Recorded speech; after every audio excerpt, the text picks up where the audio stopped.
প্রিয় শিক্ষার্থীরা, আশা করি তোমরা সবাই ভালো আছো। আমি আব্দুল্লাহ আল রাফিন, প্রভাষক, রসায়ন বিভাগ, গুরুদয়াল সরকারি কলেজ।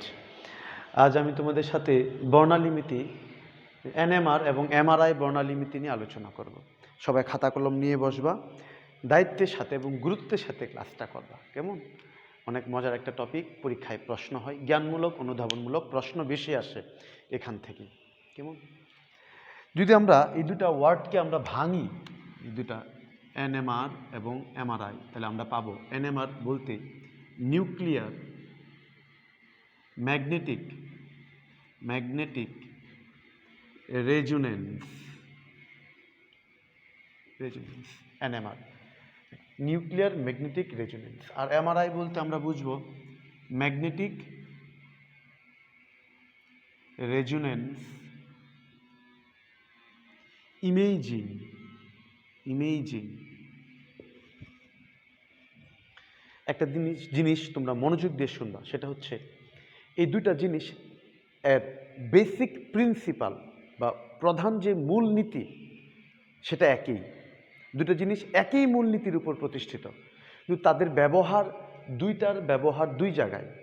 এটাকে আমরা ব্যবহার করি ল্যাবরেটরিতে কেমিস্ট্রির, আর এটাকে আমরা ব্যবহার করি ক্লিনিকে, হাসপাতালে।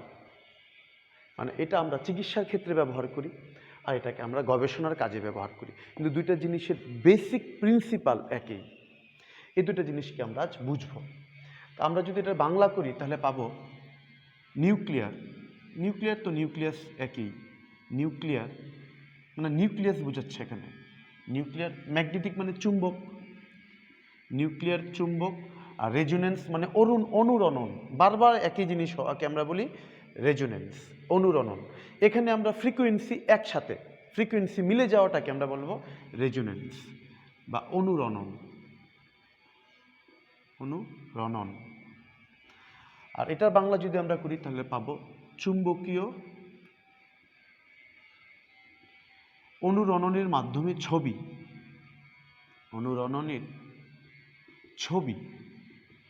এখানে আমরা একটা ছবি পাবো।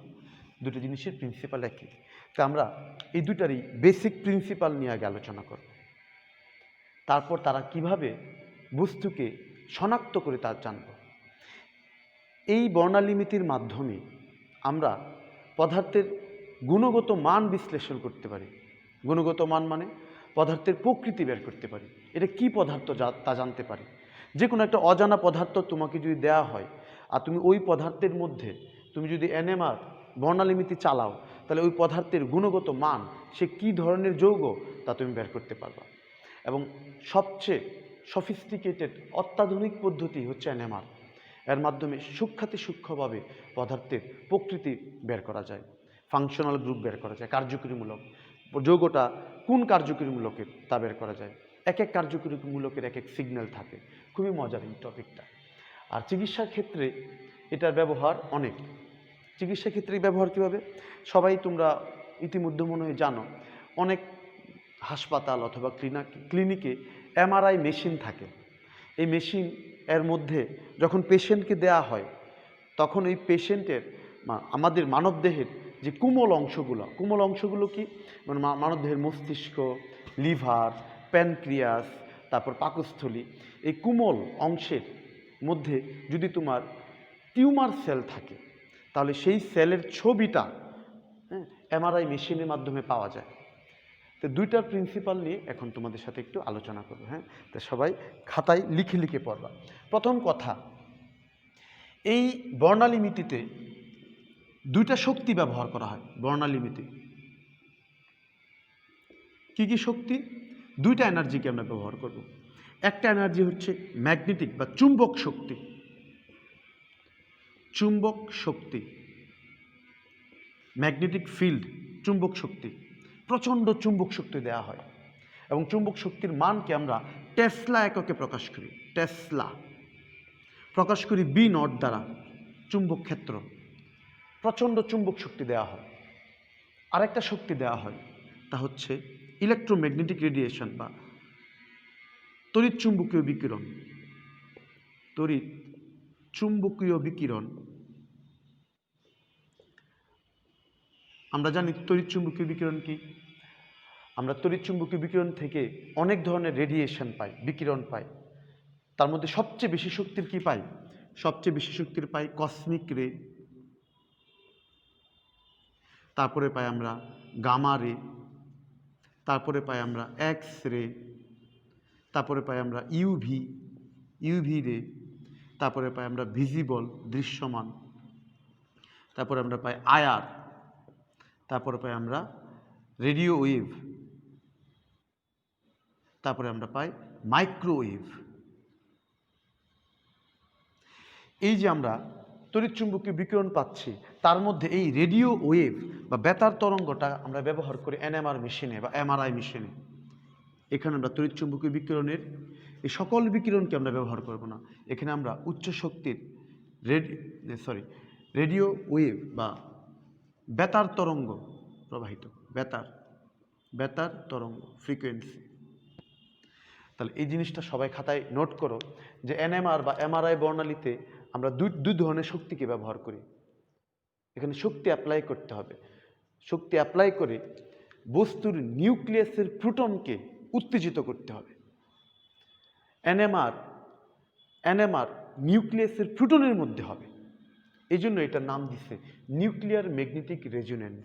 মানে নিউক্লিয়াসের ভিতর প্রোটন, চুম্বক শক্তি এবং বেতার তরঙ্গ বা বেতার তরঙ্গ হচ্ছে তড়িৎচুম্বকীয় বিকিরণ। বেতার তরঙ্গের শক্তি এবং চুম্বক শক্তি এই দুটা যখন নিউক্লিয়াসের মধ্যে আসবে, নিউক্লিয়াসের প্রোটন যখন পাবে, তখন প্রোটন রেজোনেন্স দেখাবে। এই রেজোনেন্সের মাধ্যমে সে সিগন্যাল দেখাবে এবং এনএমআর সিগন্যাল দেখে আমরা বস্তুকে আইডেন্টিফাই করব। আর এমআরআই মেশিনে সে সরাসরি প্রোটনের রেজোনেন্সের মাধ্যমে তার ছবিটা দেখায় দিবে। এই ছবি দেখে আমরা আইডেন্টিফাই করব যার ভিতর টিউমার সেল আছে। একটা ভালো মস্তিষ্ক আর একটা টিউমার বা ক্যান্সারে আক্রান্ত মস্তিষ্কের মধ্যে আমরা পার্থক্য দেখে টিউমার সেলের ছবিটা তুলতে পারি এমআরআই এর মাধ্যমে। তাহলে ভালো করে জিনিসটা লক্ষ্য করো, এই বর্ণালীমিতিতে আমরা দুই ধরনের শক্তিকে ব্যবহার করি। একটা হচ্ছে চুম্বক শক্তি, আর হচ্ছে বেতার তরঙ্গ। এই দুটো শক্তি ইলেকট্রনের উপর প্রভাব আছে, কিন্তু এই মেশিনের মধ্যে প্রোটনের রেজোনেন্সটাকে আমরা অবজার্ভ করি। নিউক্লিয়াসের ভিতর প্রোটন থাকে, সেই নিউক্লিয়াসের ভিতর প্রোটনের রেজোনেন্সকে আমরা অবজার্ভ করি বা নির্ণয় করি। তাই এর নাম দিচ্ছে নিউক্লিয়ার ম্যাগনেটিক রেজোনেন্স।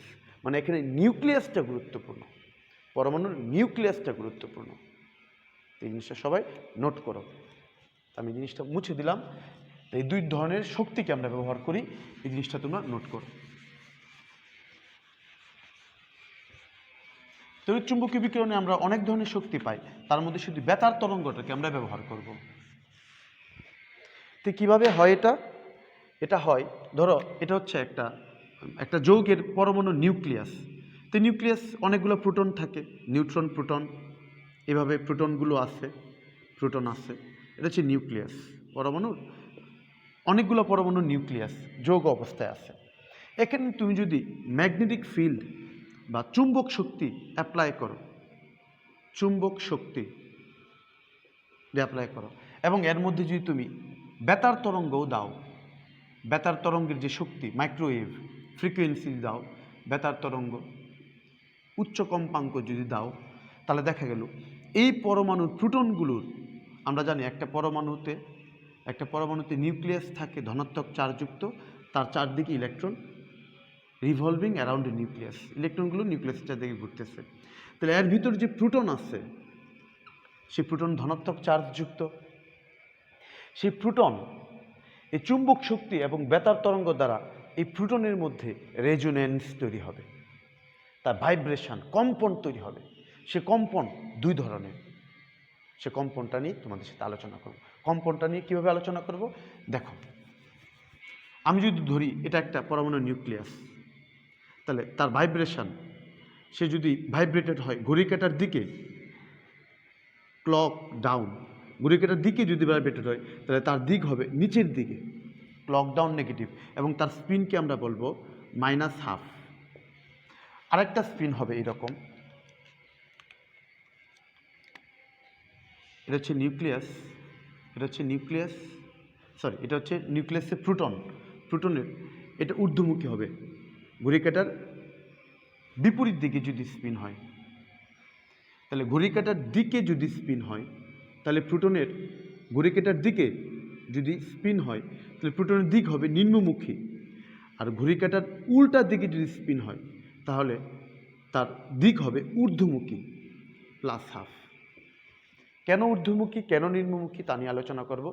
নিউক্লিয়াসে প্রোটন কিভাবে স্পিন হয়, মনোযোগ। আমরা সবাই জানি নিউক্লিয়াসের চারদিকে ইলেকট্রন ঘুরতেছে। ইলেকট্রন যখন ঘুরতেছে সে অক্ষে ঘুরতেছে, আবার নিজের অক্ষেও সেইভাবে ঘুরতেছে। নিউক্লিয়াসের ভিতর ইলেকট্রনগুলো এভাবে ঘুরতেছে এবং তার নিজের অক্ষে এভাবে সে ঘুরতেছে। আমরা স্পিন কোয়ান্টাম নাম্বার এটা পড়ছি পরমাণুর মধ্যে।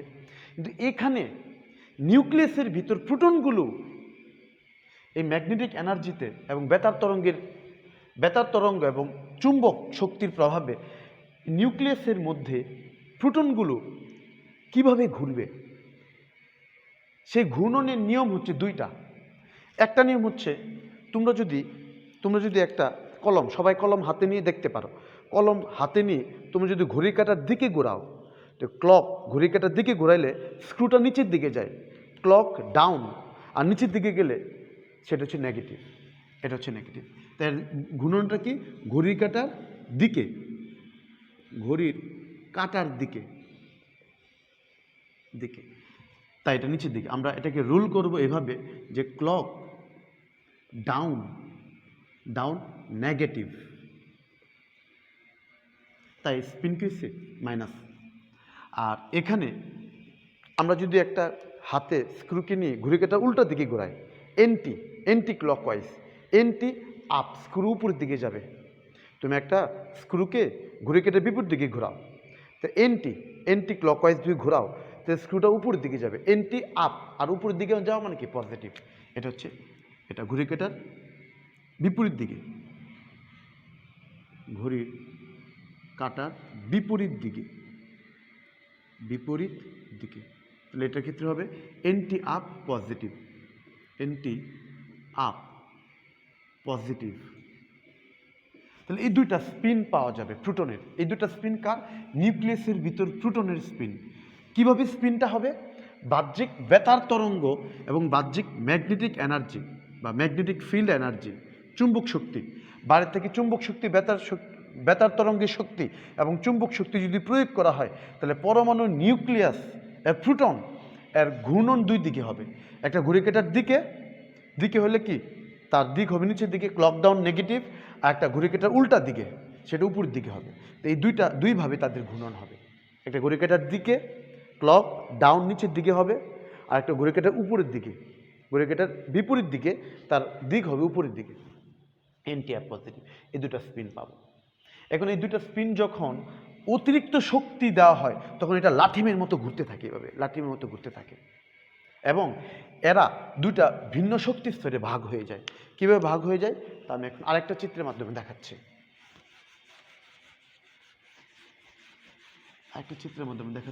আচ্ছা, তার আগে ওই আরেকটা চিত্রের মধ্যে দেখানোর আগে একটা গুরুত্বপূর্ণ কথা, যেন তেন পরমাণু, যে কোনো পরমাণু, যেন তেন পরমাণু এনএমআর অ্যাক্টিভ না।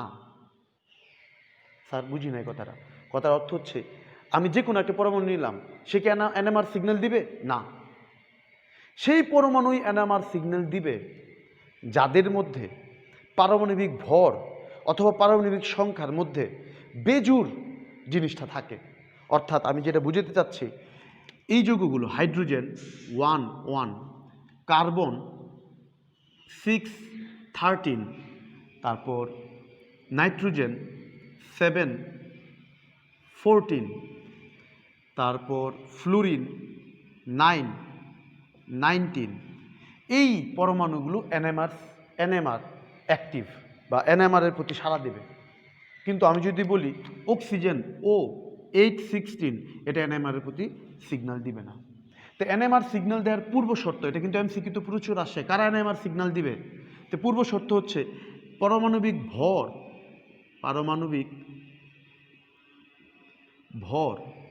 এবং পারমাণবিক সংখ্যা এবং পারমাণবিক সংখ্যা দুইটার একটা যে কোনো একটা বেজোড় হতে হবে, এবং পারমাণবিক সংখ্যা এই দুইটার যে কোনো একটা বেজোড় হতে হবে, যে কোনো একটি বেজোড় হতে হবে, একটি বিজোড় হতে হবে, অড হইতে হবে। আর দেখা গেছে এই পরমাণুগুলোর পারমাণবিক ভর এবং পারমাণবিক সংখ্যা এগুলো হচ্ছে অড বা বেজোড়। আর বেজোড় হলেই সে ম্যাগনেটিক ফিল্ড বা চুম্বক শক্তি এবং বেতার শক্তি দ্বারা সে প্রভাবিত হবে এবং তার সিগন্যাল পাওয়া যাবে। কারণ আমরা জানি স্পিন কোয়ান্টাম নাম্বার এর ক্ষেত্রে যদি বেজোড় ইলেকট্রন সংখ্যা থাকে তখন সে ম্যাগনেটিক ফিল্ড দ্বারা সে অ্যাট্রাক্ট হয়। আমরা সবাই জানি চুম্বক ইলেকট্রন বিন্যাসের সাথে চুম্বকত্বের প্রভাব। সে সকল পরমাণু চুম্বকত্বের প্রতি অ্যাক্টিভ যাদের মধ্যে ইলেকট্রন বিন্যাসে বেজোড় ইলেকট্রন থাকবে। সো অড বা বেজোড় ইলেকট্রন থাকা, সে বেজোড় ইলেকট্রন থাকলে সে চুম্বকের প্রতি সাড়া দিবে বা রেসপন্স দেখাবে। আর যারা চুম্বকের প্রতি রেসপন্স দেখাবে তারাই এনএমআর বা এনএমআর সিগন্যাল বা তার এনএমআর রেসপন্স হবে তার। তো এই জিনিসটা সবাই নোট করো। এখন কিভাবে সে রেসপন্স করে তা আমি এখন একটা ছবির মাধ্যমে দেখাবো।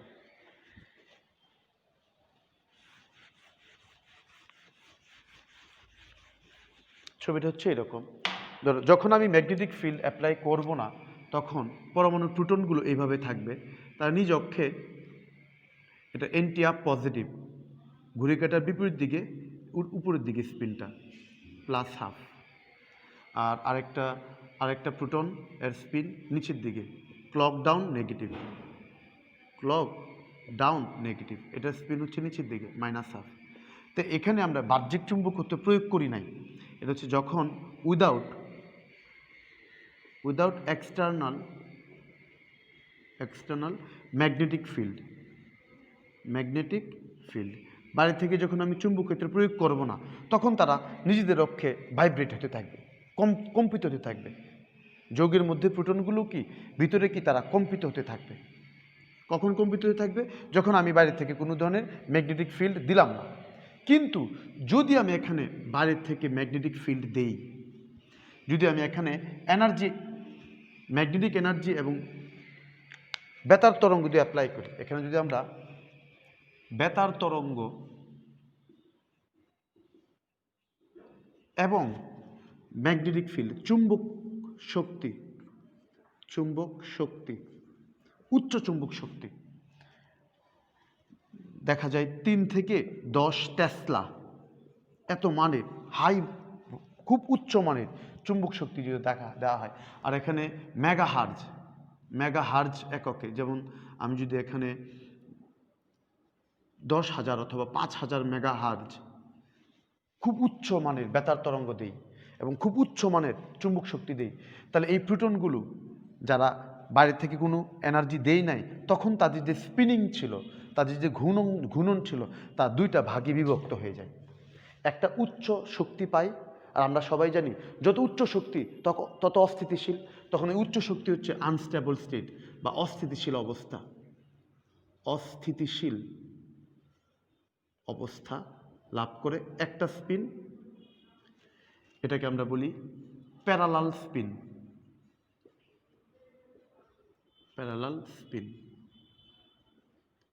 আর একটা হচ্ছে স্থিতিশীল অবস্থা।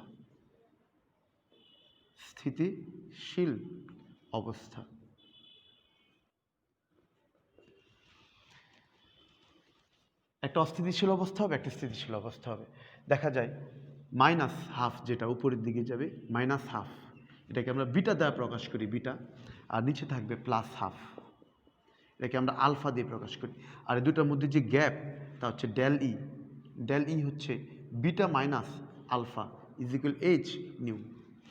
এই দুটা শক্তি স্তরে তা আলাদা হয়ে যায়। মানে এই দুটা স্পিন, যেটা মাইনাস সেটা উপরের দিকে চলে যাবে, মাইনাস স্পিনটা উপরের দিকে চলে যাবে, ক্লক ডাউন নেগেটিভ, ক্লকের দিকে যেটা ঘুরতেছিল এটা নেগেটিভ উপরের দিকে, আর এন্টি আপ পজিটিভ যেটা উপরের দিকে, এন্টি আপ পজিটিভ এটা উপরের দিকে। তাহলে একটা হচ্ছে ক্লক ডাউন নেগেটিভ, মাইনাস স্পিনটা হচ্ছে অস্থিতিশীল অবস্থা, আর একটা হচ্ছে ক্লক ডাউন এনটিআর পজিটিভ, যেটা উপরের দিকে সেটা নিচে, সেটা হচ্ছে স্থিতিশীল অবস্থা।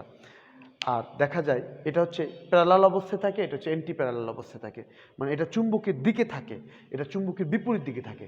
আমরা জানি চুম্বকের দিকে থাকলে সে চুম্বক দ্বারা আকর্ষিত হয়, আর চুম্বকের যদি একই মানে নর্থ এবং নর্থ একই দিকে থাকে তখন তাদের বিকর্ষণ হয়। এই মাইনাস হাফ স্পিনগুলোর মধ্যে বিকর্ষণ বেশি হয়, তাই তারা উপরের দিকে থাকে। আর আমরা জানি বিকর্ষণের শক্তি বাড়ে, আকর্ষণের শক্তি কমে। দেখা যায় প্লাস হাফ স্পিনগুলো চুম্বকের অ্যালাইনমেন্ট এন প্যারালাল অবস্থায় থাকে, তাই তারা নিম্ন শক্তি স্তরে থাকে, এখানে আকর্ষণ হয় চুম্বক দ্বারা, আর এখানে চুম্বক দ্বারা কি বিকর্ষণ হয়, তখন তারা অস্থিতিশীল অবস্থায় তৈরি হয় বিটা, আর একটা হচ্ছে স্থিতিশীল অবস্থা আলফা দ্বারা প্রকাশ করি। আর দুটোর শক্তির যে পার্থক্য তা হচ্ছে ডেল ই, আর ডেল হচ্ছে শক্তির পার্থক্য এইচ নিউ। তাহলে আমরা কি বুঝলাম? আমরা বুঝলাম যে একটা যৌগের মধ্যে যে প্রোটনগুলো আছে সেই প্রোটনগুলো বাইরের থেকে আমরা ম্যাগনেটিক এনার্জি দিলে যদি না দেই তখন তারা সাধারণ অবস্থায় তাদের মধ্যে ভাইব্রেশন বা তারা কম্পন থাকে, কিন্তু তাদের কম্পনটা এখানে স্থিতিশীল। কিন্তু আমরা যদি বাইরের থেকে বেতার তরঙ্গ এবং চুম্বক তরঙ্গ দিই, চুম্বক শক্তি দিই, তাহলে এই পরমাণুর প্রোটনগুলো যারা যেনতন প্রোটন না, সেই প্রোটনগুলো যারা এনএমআর অ্যাক্টিভ, যেমন হাইড্রোজেন, কার্বন 613, তারপর নাইট্রোজেন, ফ্লুরিন 919, যারা বেজুর ইলেকট্রন, যাদের পারমাণবিক সংখ্যা হচ্ছে বেজুর, তাদের ক্ষেত্রে দেখা যায় তারা এই ম্যাগনেটিক ফিল্ড দ্বারা এবং বেতার তরঙ্গ দ্বারা প্রভাবিত হয়ে তারা দুটা শক্তিস্তরে বিভক্ত হয়ে যায়। একটা হচ্ছে অস্থিতিশীল শক্তিস্তর, আর একটা হচ্ছে কি স্থিতিশীল শক্তিস্তর। এই শক্তিস্তরে বিভক্ত হয় এই প্রোটনগুলো উপর থেকে নিচে যাওয়া আসা করে, তার নিজ কেন্দ্রের মধ্যেই নিউক্লিয়াসের ভিতরে এই প্রোটনগুলোর শক্তিস্তর আলাদা হয়ে যায়, একটা অস্থিতিশীল অবস্থা, একটা স্থিতিশীল, এবং প্রোটনগুলো শক্তিস্তর এভাবে যায় আসে যায় আসে। একটা প্রোটন নিম্ন শক্তিস্তর থেকে উচ্চ শক্তিস্তর যাওয়া এবং ফিরে আসার মধ্যবর্তী সময়কে আমরা বলবো স্বস্তিকাল বা রিল্যাক্সেশন টাইম, আরটি বা স্বস্তিকাল। এটা পরীক্ষায় আসে, স্বস্তিকাল কি বা রিল্যাক্সেশন টাইম কি, স্বস্তিকাল। এনএমআর ক্ষেত্রে স্বস্তিকাল কি? তো স্বস্তিকাল আমরা বুঝবো যে প্রোটনগুলো বাহ্যিক চুম্বক ক্ষেত্র এবং বেতার তরঙ্গ দ্বারা নিম্ন শক্তি স্তর থেকে উচ্চ শক্তি স্তরে বা নিম্ন স্তর থেকে উচ্চ স্তরে যাওয়া এবং উচ্চ স্তর থেকে নিম্ন স্তরে ফিরে আসার মধ্যবর্তী সময়কে আমরা বলবো রিল্যাক্সেশন টাইম বা স্বস্তিকাল। আরেকটা জিনিস এখানে আসে, সেটা হচ্ছে রেজুনেন্স কি। এখন আমি রেজুনেন্স বোঝাবো, একটু ধ্যান দাও। রেজুনেন্স বা অনুরণন, অনুরণন এটা কি? এটা হচ্ছে এই যে আমি যখন এক্সটার্নাল বা বাহ্যিক চুম্বক ক্ষেত্র এবং বেতার তরঙ্গ দিব, তখন প্রোটন স্থিতিশীল অবস্থা থেকে অস্থিতিশীল অবস্থা যাবে, আবার অস্থিতিশীল থেকে স্থিতিশীলে আসবে, যাওয়া আসা এটা চলতেই থাকবে। এই যে একটা স্থিতিশীল অবস্থা থেকে অস্থিতিশীল অবস্থা যাওয়া, আবার ফিরে আসা, যাওয়া আবার ফিরে আসা, যাওয়া আবার ফিরে আসা, এটা বারংবার বারবার চলতে থাকবে। এই অবস্থাটাকে আমরা বলবো রেজোনেন্স বা অনুরণন। এই স্থিতিকালের মধ্যে এই রেজোনেন্সের সময় এই বস্তুটা তার ছবিটা দেখায় দেবে, সিগন্যাল দেখায় দেবে। কীভাবে সিগন্যাল দেখাবে? আমরা কম্পিউটারের স্ক্রিনের মধ্যে দেখব, কম্পিউটারের স্ক্রিনের মধ্যে দেখব যে এনএমআর সিগন্যাল এরকম সিগন্যাল দেখাচ্ছে সে। এই সিগন্যাল দেখে আমি বস্তুকে শনাক্ত করতে পারবো। কম্পিউটারে বলে দেবে এই বস্তু হচ্ছে কার্বক্সিলিক অ্যাসিড, এই বস্তু হচ্ছে অ্যালকোহল, এই বস্তু হচ্ছে অ্যানহাইড্রাইড, অথবা এটা এলডিহাইড। তাহলে এই যে রেজোনেন্স হচ্ছে যাচ্ছে আসতেছে, স্থিতিশীল অবস্থা থেকে অস্থিতিশীল অবস্থা, অস্থিতিশীল থেকে স্থিতিশীল অবস্থা, এই যাওয়া আসাটাকে আমরা বলবো রেজোনেন্স। এবং একবার যাওয়া এবং ফিরে আসার সময়কে আমরা বলবো রিল্যাক্সেশন টাইম বা স্বস্তিকাল। এই সময় সে তার সিগন্যালটা দেখাবে। এই সিগন্যালটা দেখিয়ে সে প্রকাশ করবে যে এই যৌগটা হচ্ছে অ্যালকোহল অথবা এলডিহাইড অথবা কি জৈব অ্যাসিড। এখন এমআরআই এর মাধ্যমে ছবি কিভাবে পাওয়া যায়? আমাদের মানব দেহে 80 থেকে 90% হচ্ছে পানি, H2O। আমরা তার মধ্যে একটা পানির মলিকুল 2টা হাইড্রোজেন থাকে, আর 80% থেকে 90% যদি পানি থাকে, তাহলে আমাদের শরীরটা হচ্ছে হাইড্রোজেনের। আমরা জানি আমরা নিজেরা জৈব যৌগ, কার্বনের যৌগ, হাইড্রোকার্বন আমরা। তা আমাদের শরীরের যে প্রধান অংশগুলো তা হচ্ছে প্রোটিন এবং ফ্যাট নিয়ে গঠিত। তো প্রোটিন এবং ফ্যাট দুইটা হচ্ছে হাইড্রোকার্বন, জৈব যৌগ, আর হাইড্রোকার্বনে হাইড্রোজেন প্রচুর থাকে। তাহলে পানি, আমাদের শরীরের অধিকাংশ এলাকায় পানি আছে, তার মধ্যে প্রোটিন এবং ফ্যাট আছে, সবগুলোতে প্রচুর প্রচুর প্রচুর ট্রিলিয়ন ট্রিলিয়ন কি আছে, হাইড্রোজেন আছে। আর এই হাইড্রোজেনগুলো এনএমআর অ্যাক্টিভ, এনএমআর সিগন্যাল দেখাবে সে।